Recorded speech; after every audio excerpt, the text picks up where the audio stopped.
77માં પ્રજાસત્તાક દિવસની ઉજવણી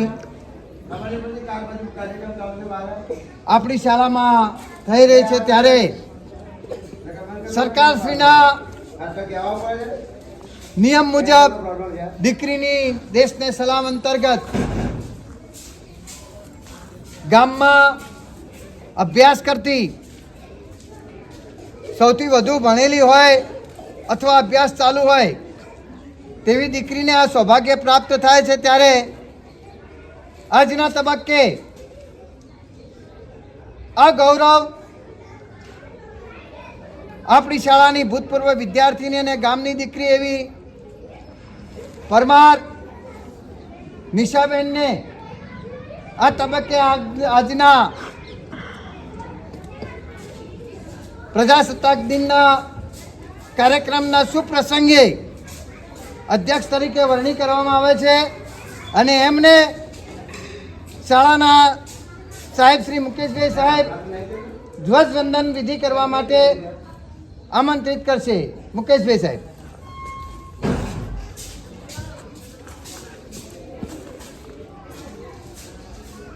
આજના અધ્યક્ષ તરીકે આપને ધ્વજવંદન કરવા માટે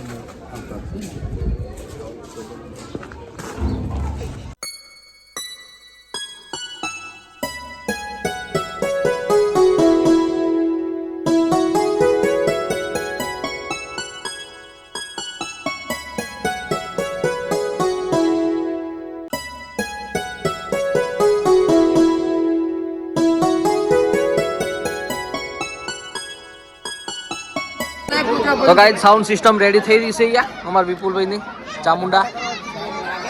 હા શું કહેવું ધનીલાલ?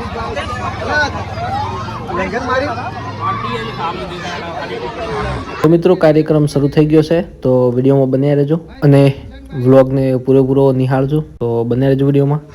જય જવાન આઝાદ હિન્દ આઝાદ હિન્દ. આજના દિવસ પૂરતી જ વાત છે ભાઈ, કાલ તો હું તમને કહેવાનો નહીં, પણ કાર્યક્રમ ત્યારે જ શોભે કે જ્યારે એક જ પટાંગણમાં આપણે બધા ભેગા થઈ અને એનું માન સન્માન જાળવીએ.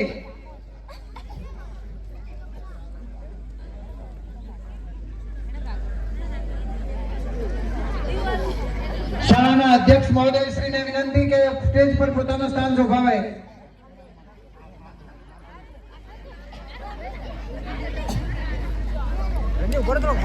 હા કરી દે રાજ.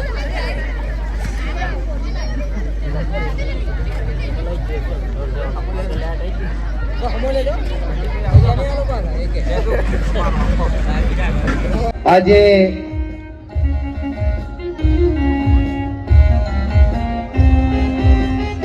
સિત્તોતેરમાં પ્રજાસત્તાક દિવસની ઉજવણી જ્યારે આખા દેશમાં થઈ રહી છે ત્યારે આપણી શાળામાં પણ સુંદર મજાના ધ્વજવંદન વિધિ કાર્યક્રમ પછી શાળાના બાળકોએ સુંદર મજાના સાંસ્કૃતિક કાર્યક્રમની તૈયારી કરી છે. આ પ્રસંગે ઉપસ્થિત આજની સભાના અધ્યક્ષ શ્રી પરમાર નિશાબેન, શાળાના આચાર્ય સાહેબ શ્રી પિયુષભાઈ સાહેબ, ગામના અહીંયા હાર્દિક સ્વાગત કરું છું. શબ્દરૂપી અમૃત વાળા હૃદયના ભાવથી અંતરના નાદથી આપ સર્વને આવકારું છું. આપ સૌ જાણો છો કે દર વર્ષે આપણે આ સાંસ્કૃતિક કાર્યક્રમની આપની સમક્ષ રજૂઆત થાય છે. આ વખતે આપણે શાળામાં અનેક કાર્યક્રમ ચાલતા હોવાથી આપણે સૌએ આજે સુંદર મજાના કાર્યક્રમની બાળકો દ્વારા જે રજૂઆત થશે એ રજૂઆતને માણવાનો અવસર 26મી જાન્યુઆરી પ્રજાસત્તાક દિવસની આ ઉજવણી નિમિત્તે આપણને પ્રાપ્ત થશે. તો આજના પ્રસંગે આજની સભાના અધ્યક્ષ શ્રી નિશાબેનને વિનંતી કરું કે તેઓ પ્રાસંગિક સંબોધન કરશે. આપણે સૌએ શાંતિ રાખી એમને સાંભળવાના છે. ધ્યાનથી આપણે એમની વાણીને આપણે સાંભળી યાદ રાખજો. દરેક દીકરી, ગામની દરેક દીકરીને કદાચ જો ગર્વ થાય એવી બાબત છે. એટલે આપણે સૌએ શાંતિ રાખી અને એમના સંબોધનને સાંભળવાનું છે. માનનીય અધ્યક્ષ શ્રી નિશાબેન. ભારત માતા કી નમસ્કાર. આજના 70મા પ્રજાસત્તાક દિનની ભવ્ય ઉજવણીમાં શાળામાં ઉપસ્થિત શાળાના આચાર્ય સાહેબ શ્રી પિયુષભાઈ, ગામના સરપંચ શ્રી વર્ષાબેન, શાળાના એસએમસી અધ્યક્ષ શ્રી બંસમજી ડાભી, ગામના પૂર્વ સરપંચ શ્રી જોગતીબા, ગામના આદરણીય વડીલો, યુવાનો, શાળાના સમસ્ત સ્ટાફગણ, માતાઓ, બહેનો, વાલા વિદ્યાર્થી ભાઈ બહેનો, સૌપ્રથમ તો હું આ પ્રજાસત્તાક દિનની શુભકામનાઓ પાઠવું છું.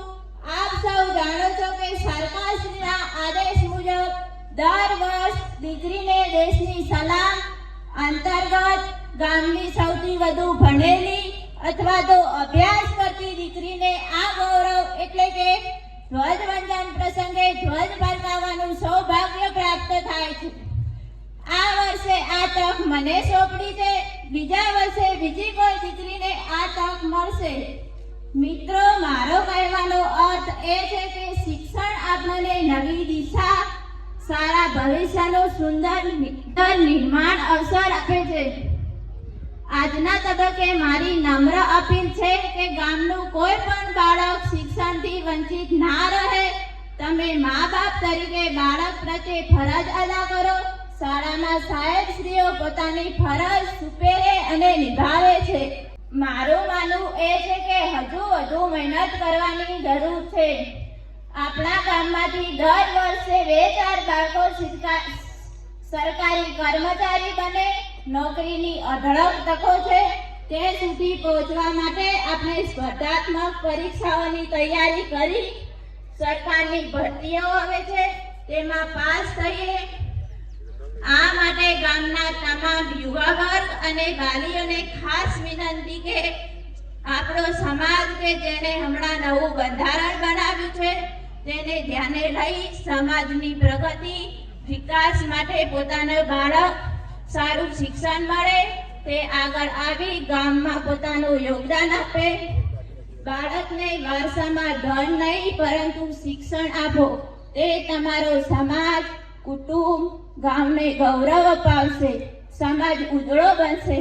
અત્યારે સર્વ સમાજે વિકાસની હરણફાળ ભરી છે ત્યારે સમયની સાથે કદમ મિલાવી આપણે આગળ વધીએ.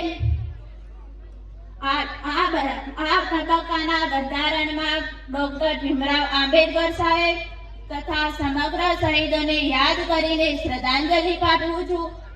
ગામની દીકરી તરીકે જો કદાચ કહેવામાં કોઈ ભૂલ થઈ હોય તો દરગુજર કરજો. બસ આપ સૌને નમન સાથે મારી વાણીને વિરામ આપું છું. બોલો ભારત માતા કી જય. ખૂબ ખૂબ ધન્યવાદ. પ્રસંગને અનુરૂપ શાળાની વિદ્યાર્થીની ડાભી પ્રિયંકા